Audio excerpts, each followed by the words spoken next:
అందరికి నమస్తే. ఈటెల రాజేందర్ దారి ఎటు? ఎందుకు ఈ క్వశ్చన్ వచ్చిందంటే, కొన్ని రోజుల నుంచి జరుగుతున్న ప్రచారం. రీసెంట్గా ఈటెల రాజేందర్ బీఆర్ఎస్లోకి మళ్ళీ పోతానా, దానిలో నన్ను మెడబట్టి దొబ్బేసారు, నేను మళ్ళీ పోయే ప్రసక్తే లేదు అని మాట్లాడిన తర్వాత ముందు ముందు ఈటెల రాజేందర్ ఏం చేస్తారు, అసలు ఈటెల రాజేందర్కు ఉన్న ఆప్షన్స్ ఏంది, ఈటెల రాజేందర్ బీజేపీలో సంతృప్తిగానే ఉన్నారా, సంతృప్తికరంగా ఉంటే ఆయన ఎందుకు పార్టీ మారుతారని ప్రచారం జరుగుతుంది, ఆయనకు అక్కడ వచ్చిన తలనొప్పులేంది, ఆయన సన్నిధులతో మాట్లాడుతున్న మాటలేంది, ఇట్లాంటి చాలా చాలా చర్చలు తెర మీదకి వచ్చినాయి. ముందైతే సబ్స్క్రైబ్ చేయండి, షేర్ కూడా చేయండి. నిజానికి ఈటెల రాజేందర్ బీఆర్ఎస్ అది విడదీయరాని బంధం, బట్ విడిపోయింది. అక్కడ నుంచి డైరెక్ట్గా బీజేపీకి వచ్చిండు. ఉత్తర దక్షిణ ధృవాలు అసలు బీజేపీలో చేరుతారని ఎవరు ఊహించరు. ఆయన కమ్యూనిస్ట్ భావజాలం నుంచి రైట్ వింగ్లోకి పోయిండ్రు, బీజేపీలో చేరిండ్రు. బట్ బీజేపీలో సంతృప్తికరంగా ఉన్నట్టుగా ఎక్కడ కనబడలేదు. అది ప్రాబ్లం. ఆయన చేరినప్పటి నుంచి, బీజేపీలో చేరినప్పటి నుంచి బీఆర్ఎస్లో నెంబర్ 2గా కనిపించిన ఈటెల రాజేందర్ బీజేపీలో ఆయన నెంబర్ ఎంతో ఆయనకి తెలియదు. ఆయనకు నెంబరే లేకుండా పోయింది, ఆయనకి ఇంపార్టెన్స్ లేకుండా పోయింది. ఆయన అధ్యక్ష పదవి రేసులో ఉన్నప్పుడు, లేకపోతే ఆయన హుజురాబాద్ ఎమ్మెల్యేగా ఓడిపోయినప్పుడు, ఇవన్నీ చూస్తే ఈటెల రాజేందర్ ఆయన నెంబర్ ఏందో ఒక పెద్ద క్వశ్చన్ మార్క్ అయింది. ఇంకా ఇప్పుడు రీసెంట్గా కొన్ని వాల్ పోస్టర్స్ గోడలపైన ఈటెల రాజేందర్ బీఆర్ఎస్లో చేరబోతున్నారు. ఆయన మళ్ళీ కొంతకాలంగా ఆయన ఇచ్చిన స్టేట్మెంట్స్ కూడా, కాళేశ్వరం మంచి ప్రాజెక్ట్ అని, కాళేశ్వరం వల్ల తెలంగాణకు ఉపయోగమేనని, ఇట్లాంటి కొన్ని కామెంట్స్, అవి వాస్తవాలే ఉండొచ్చు, కానీ ఆ కామెంట్స్ బేస్ చేసుకొని బీఆర్ఎస్లో చేరుతారు. బహుశా ఆయన బీఆర్ఎస్కు దగ్గర అవుతున్నాడు. బీజేపీలో ఆయన పరిస్థితి బాగాలేదు, ఆయనకు కేంద్ర మంత్రి బండి సంజయ్తో గొడవలు ఉన్నాయి. ఇట్లాంటి చాలా చాలా చర్చలు తెర మీదకి వచ్చినాయి. నిజానికి అది ఆ గొడవల లోపల ఏమున్నో తెలియదు, కానీ బయటకు వచ్చే వరకు ఈటెల రాజేందర్ను కరీంనగర్లో అడుగుపెట్టే వాతావరణం లేకుండా పోయింది. ఈటెల రాజేందర్ను నమ్ముకున్న కార్యకర్తలు, వాళ్ళ లీడర్లు, వాళ్ళకి ఏమీ భవిష్యత్తు లేకుండా పోయింది. వాళ్ళకు సర్పంచ్ టికెట్లో, లేకపోతే ఎంపీటీసీ టికెట్లో, జెడ్పీటీసీ టికెట్లో కూడా ఈటెల రాజేందర్ ఇప్పించుకోలేకపోయాడు. ఆయన హుజురాబాదు అసలు అన్నిసార్లు ఎమ్మెల్యే మంత్రిగా పనిచేసిండు. బట్ హుజురాబాద్లో ఓడిపోగానే వచ్చి మల్కాజ్గిరి ఎంపీగా గెలవగానే అసలు నువ్వు కరీంనగర్లో కాలు పెట్టొద్దని బీజేపీ నుంచి హుకుం. ఆయన ఇప్పుడు హుజురాబాద్లో ఏం చేయలేని సిచ్యువేషన్. అక్కడిని స్టార్ట్ చేస్తే ఆయన ఏంటో ఆయన ప్రస్థానము, లేకపోతే ఆయన భవిష్యత్తు కొంత క్వశ్చన్ మార్క్గా కనిపిస్తుంది. గజ్వేల్లో పోటీ చేసిండు కేసీఆర్ పైన, కామారెడ్డిలో కేసీఆర్ పైన రేవంత్ రెడ్డి పోటీ చేసిండు. రేవంత్ రెడ్డి, ఈటెల రాజేందర్ ఇద్దరు పదురుకొనే ఈ పని చేసిండు అనేది ప్రచారంలో ఉంది. ఇద్దరు కావాలనే కేసీఆర్ డిస్టర్బ్ చేయాలని, ఇటు గజ్వేల్లో అటు కామారెడ్డిలో ఆయన. అసలు ఈటెల రాజేందర్ బీఆర్ఎస్ నుంచి బయటికి పంపించిన తర్వాత, ఆయన భాషలో మెడబట్టి దొబ్బిన తర్వాత,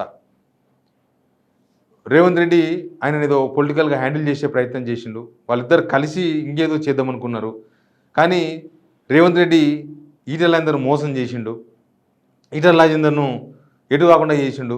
చివరికి ఆయన బీజేపీలో చేరవలసి వచ్చింది అనేది కూడా చర్చ కంటిన్యూ అయితేనే ఉంది. కానీ లాస్ట్కి ఇప్పుడు ఆయన ఏ పాటలో మళ్ళీ ఆయన బీఆర్ఎస్లో చేరని ప్రకటించేసిండు, కానీ బీఆర్ఎస్లో చేరి కూడా చేసేది ఏం లేదు. ఆయన ఎక్కడ పోటీ చేస్తాడు? హుజురాబాద్ పోటీ చేయాలన్నా? హుజురాబాద్ ఆల్రెడీ కౌశిక్ రెడ్డి ఉన్నాడు ఎమ్మెల్యే. గజ్వేల్లో పోటీ చేస్తాడా? గజ్వేల్లో కేసీఆర్ ఉన్నాడు డైరెక్ట్గా. మల్కాజ్గిరి ఎంపీగా ఎవరైనా ఒకటేసారి గెలిచేది, రెండోసారి గెలిచిన దాఖలాలు లేవు. రేవంత్ రెడ్డి అయినా, అంతకుముందు ఎంపీలైనా ఎవరైనా ఒక్కసారి, రెండోసారి గెలిచే అవకాశం లేదు అక్కడ. ఈటెల రాజేందర్ ఈసారి గెలిచిండు. మళ్ళీసారికి అసలు ఈటెల రాజేందర్ మల్కాజ్గిరిని ఓన్ చేసుకున్నాడా, మల్కాజ్గిరి జనం ఈటెల రాజేందర్ని ఓన్ చేసుకున్నారా, రెండు అర్థం కాని సిచ్యువేషన్. ఆయన కాంగ్రెస్లో పోతాడా? కాంగ్రెస్ పొయ్యి కూడా చేసేదేం లేదు. కాంగ్రెస్ పరిస్థితులు ఏం బాగాలేవు. కాంగ్రెస్లో ఒక ఎమర్జెన్సీ లీడర్, అంటే ఒక రాజకీయాల్లో ఎమర్జెన్సీ లీడర్, ఒక ప్రముఖ లీడర్ ఎవరు కాంగ్రెస్లో చేరి చేసేది ఏముండదు.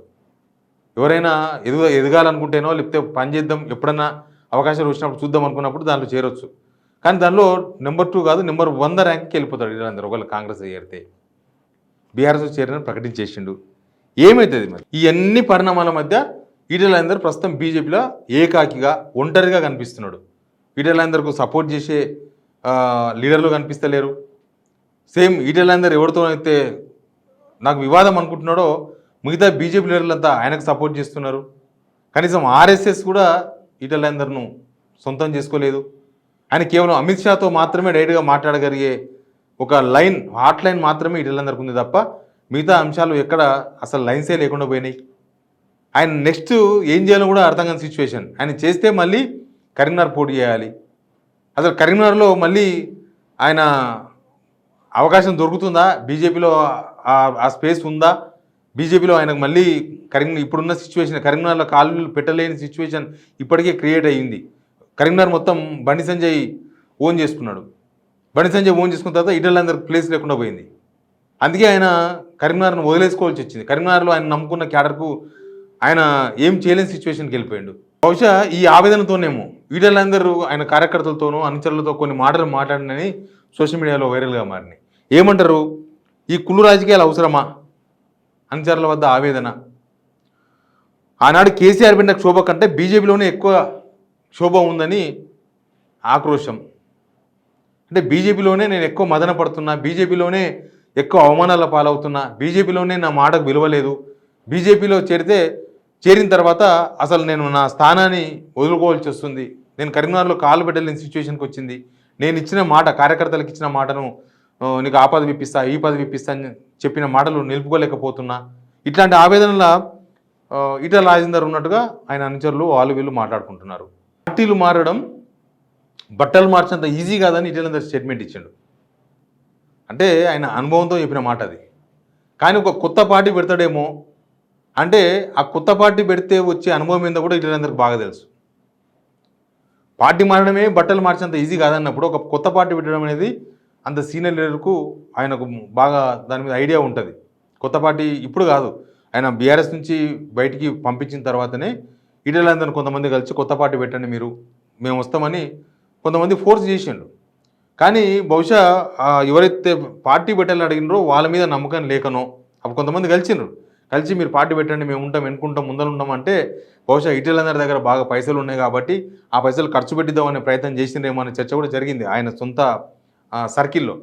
కాబట్టి ఆ మనుషుల మాటలు నమ్మాలన్నా నమ్మకూడదా అని ఆయన సొంత పార్టీ పెట్టలేదు. ఒకవేళ అప్పుడే కనుక సొంత పార్టీ పెట్టి ఉంటే ఇప్పటికి దానికి ఒక ఆకారమో, దానికి ఒక నిర్మాణమో, దానికి ఒక రూపమో వచ్చి ఉండేదేమో బహుశా తర్వాత మారిన రాజకీయ పరిస్థితులు, తర్వాత వ్యవహారాలు. కానీ అప్పుడు ఈటల రాజేందర్ కేసీఆర్కి భయపడ్డాడు. ఇప్పుడు కనుక సొంత పార్టీ పెడితే ఈటలను కేసీఆర్ బతకనిస్తాడా? అసలు కేసీఆర్ నువ్వు కాదని చెప్పి నేను రాజకీయాల్లో ఇమడగలనా? కేసీఆర్ను ఎదిరించి నేను ఒక పార్టీని ఎస్టాబ్లిష్ చేసి నడిపించగలనా? ప్రజల మద్దతు వస్తుందా నాకు? ఆయన మీద సింపతి ఉండే అప్పుడు, కానీ వస్తుందా? ఇట్లాంటి చాలా చాలా అనుమానాల మధ్య, చర్చల మధ్య ఆయన సొంత పార్టీ పెట్టాలనే ఆలోచన పోలేదు. ఇప్పుడున్న సిచ్యువేషన్లో అసలు ఆయన సొంత పార్టీ పెట్టే పరిస్థితులు కూడా ఎక్కడ కనబడతలేవు.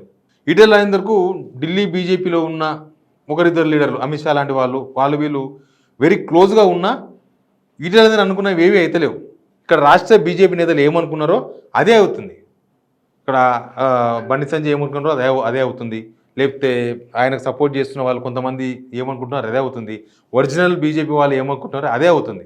కానీ ఈటల రాజేందర్ అనుకున్నది ఏది జరుగుతలేదు. ఆయన మూసీ ఇష్యూ లేకపోతే మిగతా ఇష్యూస్ పట్టుకొని ఈటల రాజేందర్ నేను పబ్లిక్లోనే ఉన్నా అని చెప్పుకునే ప్రయత్నం చేస్తున్నారు. కానీ పార్టీలో ఉండడం లేదా అర్థమైతలేదు. ఆయన బీజేపీలో ఇమ్మడం లేదా అనేది ఇప్పటికీ ఒక పెద్ద క్వశ్చన్ మార్కే.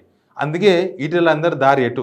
సరే ఇప్పుడు ఎలక్షన్స్ ఏం లేవు, ఆయన ఇప్పటికిప్పుడు బీజేపీకి రాజీనామా చేసి ఇంకో పార్టీలో ఏరినా లోక్సభ సభ్యత్వమే రద్దయిపోతుంది. అంత సీరియస్ ఉంటుంది లోక్సభ రాజ్యసభ ప్రాక్టీసెస్. కాబట్టి ఆయన ఇప్పటికిప్పుడే నిర్ణయం తీసుకోడు. బట్ ఆయన ఉన్న సిచ్యువేషన్లో, ఆయన ఇప్పుడున్న సిచ్యువేషన్లో బీజేపీలో ఉండి ఒక మానసిక వేదన అనుభవిస్తున్నా అని తోటి అనుచరులతోనో లేకపోతే ఎవరితోనో ఆయన చెప్పుకుంటున్న పరిధిలో ఇప్పుడు ఇంకొక పార్టీ మారే పరిస్థితి లేదు, నేను అంత ఈజీ కాదు పార్టీ మారడం అని ఆయన చెప్పుకుంటున్న టైంలో అసలు ఈటల రాజేందర్ దారి ఎటు అనేది ఒక పెద్ద క్వశ్చన్ మార్క్ అయితే కనిపిస్తుంది. చూద్దాం మనం కూడా. Please subscribe.